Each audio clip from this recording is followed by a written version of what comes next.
Hello, I'm Simon Whistler. You're watching the Today I Found Out YouTube channel, and in the video today we're looking at why we divide the day into seconds, minutes, and hours.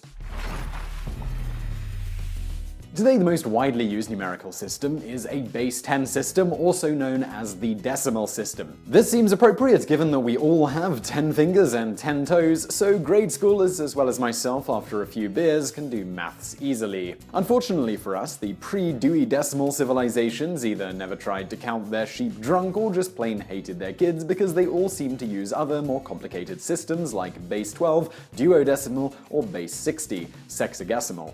The first society credited with separating the day out into smaller parts was the Egyptians. They divided a day into two 12-hour sections, night and day.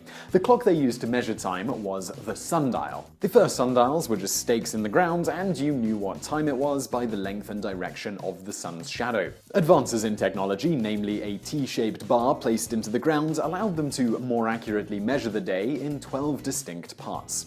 The drawback to this early clock was that at night there was no real way to measure time. Egyptians, like us, still needed to measure time after dark, so their early astronomers observed a set of 36 stars, 18 of which they used to mark the passage of time. 6 of them would be used to mark the 3 hours of twilight on either side of the night, and 12 would then be used to divide up the darkness into 12 equal parts. Later on, somewhere between 1550 and 1070 BC, this system was simplified to just use a set of 24 stars, 12 of which were used to mark the passage of time. There were many other methods in ancient times for measuring the passage of time after dark. The most accurate known clock was a water clock called clepsydra. Dating back to approximately 1400 to 1500 BC, this device was able to mark the passage of time during various months despite the seasons. It used a slanting interior surface that was inscribed with scales that allowed for a decrease in water pressure as the water flowed out of a hole at the bottom of the vessel. Whatever method of tracking time was used, the idea of dividing the day into 24 segments was now firmly entrenched.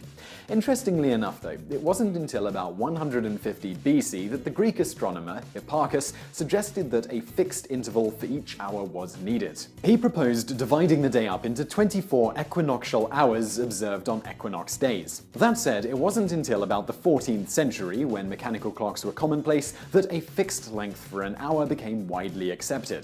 Hipparchus and other astronomers used astronomical techniques they borrowed from the Babylonians, who made calculations using a base 60 system. It's unknown why the Babylonians, who inherited it from the Sumerians, originally chose to use 60 as a base for a calculation system. However, it is extremely convenient for expressing fractions of time using 10, 12, 15, 20, and 30. Using this base 60 system as a way of dividing up the hour was born from the idea of devising a geographical system to mark the Earth's geometry. The Greek astronomer Eratosthenes, who lived between 276 and 194 BC, used this sexagesimal system to divide a circle into 60 parts. These lines of latitude were horizontal and ran through well-known places on Earth at the time. Later, Hipparchus devised longitudinal lines that encompassed 360 degrees. Even later, the astronomer Claudius Ptolemy expanded on Hipparchus's work and divided each of the 360 degrees of latitude and longitude into 60 equal parts. These parts were further subsidized into smaller parts. He called the second division the second minute in Latin, which became known as the second.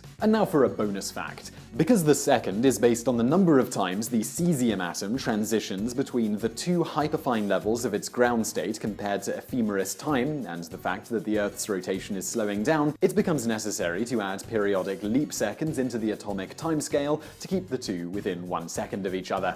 So I really hope you enjoyed that video. If you did, please do hit that thumbs up button below, and don't forget to subscribe if you haven't already. Also, over there on the right, a couple of other videos you might enjoy if you enjoyed this one, and thank you for watching.